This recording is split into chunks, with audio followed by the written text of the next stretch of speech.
جیسے جیسے ہمارے ارد گرد کی دنیا بدل رہی ہے، اسی طرح عرب ممالک کے کام کرنے کا طریقہ بھی بدل رہا ہے۔ سعودی عرب نے حالیہ برسوں میں نئے شہروں کی ترقی اور اپنے شہریوں کے معیار زندگی کو بہتر بنانے پر زور دیتے ہوئے اپنے طریقوں کو جدید اور تبدیل کرنے کے لیے اقدامات کیے ہیں۔ اب ریاض میں ایک خاص قسم کی عمارت بنانے کا منصوبہ بنایا جا رہا ہے، جس نے مسلمانوں میں تنازع کھڑا کر دیا ہے۔ کچھ کا کہنا ہے کہ یہ سعودی شاہی خاندان کی طرف سے اسلام کے مقدس ترین مقام مکہ سے توجہ ہٹانے کی چال ہے۔ سعودی عرب کے حکام اس بارے میں کیا کہتے ہیں؟ اس خصوصی ویڈیو میں ہم آپ کو اس متنازع منصوبے کے بارے میں تازہ ترین معلومات فراہم کریں گے۔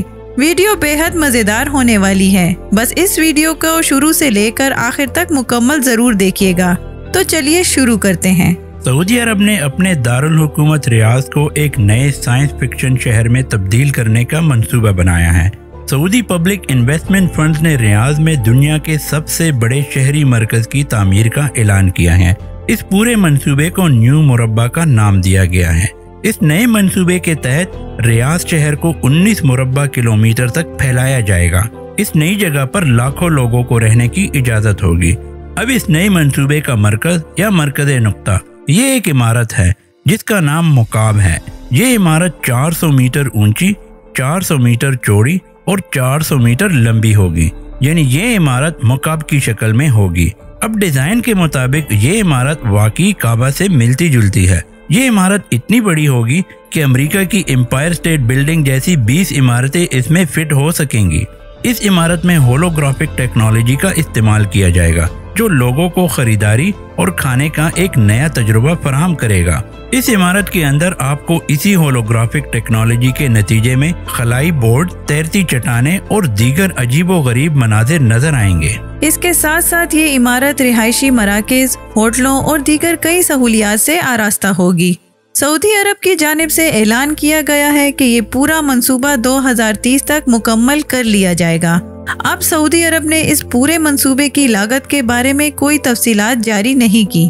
اس نیو اسکوائر پروجیکٹ کے بارے میں کہا جا رہا ہے کہ 15 منٹ کے اندر ہر جگہ پیدل جانا ممکن ہوگا۔ اس کے علاوہ اس منصوبے کا اپنا الگ ٹرانسپورٹیشن سسٹم بھی ہوگا۔ اب جہاں تک بات رہ گئی مکعب نامی بلڈنگ کی، تو اس کے بارے میں سوشل میڈیا کے اوپر غلط فہمیوں کو پھیلایا گیا ہے۔ اس بات میں کوئی شک نہیں کہ مکعب نامی عمارت کو کیوبک شکل میں ڈیزائن کیا جا رہا ہے۔ خانہ کعبہ کا ڈیزائن بھی کیوبک شکل میں ہے۔ تاہم آل سعود پر یہ الزام بے بنیاد ہے کہ وہ مسلمانوں کے خانہ کعبہ کو تبدیل کرنے کے چکر میں ہیں۔ نہ تو آل سعود کی طرف سے اور نہ ہی سعودی حکومت کی طرف سے اس نوعیت کا کوئی بیان سامنے آیا ہے، جس میں ان لوگوں نے یہ بیان دیا ہو۔ دعویٰ کچھ بھی ہو، اس منصوبے سے متعلق تمام تفصیلات انٹرنیٹ پر موجود ہیں۔ اگر آپ ان کو پڑھیں تو ان میں بھی اس طرح کی کسی بھی بات کا کوئی شک و شبہ آپ کو سرے سے نہیں ملے گا۔ مکعب نامی بلڈنگ کے بارے میں یہ تمام فرسودہ باتیں صرف آپ کو سوشل میڈیا پر ہی نظر آئیں گی۔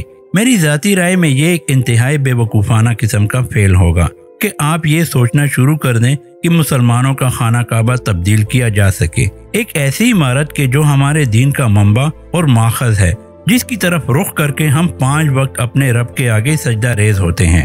آپ اس عمارت سے اس کی یہ افضلیت ایسے نہیں چھین سکتے۔ مسلمانوں کے لیے خانہ کعبہ کی افضلیت جیسے پرانے وقتوں میں تھی، جیسے آج کے زمانے میں ہے، ویسے ہی آنے والے دور میں بھی جوں کی توں قائم رہے گی۔ میں تمام مسلمانوں سے درخواست کرنا چاہتا ہوں کہ وہ جھوٹے بیانات نہ پھیلائیں اور نہ ان پر یقین کریں۔ اس کے بعد دوستو، میں آپ کو سعودی عرب میں جاری ایک اور دوسرے میگا پروجیکٹ کے بارے میں بتاتا ہوں، جو کہ سعودی عرب کے شہر جدہ کو وسعت دینے کا ہے۔ اس پروجیکٹ کو نام دیا گیا ہے جدہ سینٹرل کا۔ اس منصوبے کا افتتاح کیا تھا سعودی عرب کے ولی عہد شہزادہ محمد بن سلمان نے۔ یہ پروجیکٹ بھی انہی کے پروجیکٹ میں سے ایک بڑا پروجیکٹ ہے۔ اس پورے پروجیکٹ پر تقریباً 20 ارب ڈالرز کی سرمایہ کاری کی جائے گی۔ اس منصوبے کا پرانا نام تھا نیو جدہ ڈاؤن ٹاؤن۔ یہ سعودی عرب کے مغربی علاقے حجاز میں واقع ہے۔ اس منصوبے کے ذریعے بحیرہ احمر کے ساتھ تقریباً 57 لاکھ مربع میٹر زمین کو تعمیر کیا جائے گا۔ اس منصوبے کے بارے میں توقعات یہ کی جا رہی ہیں کہ یہ منصوبہ 2030 تک مکمل ہو جائے گا اور یہ سعودی عرب کی معیشت میں 12 ارب ڈالر سے زیادہ کا اضافہ کرے گا۔ اس منصوبے کے ماسٹر پلان میں 4 لینڈ مارکس ہیں۔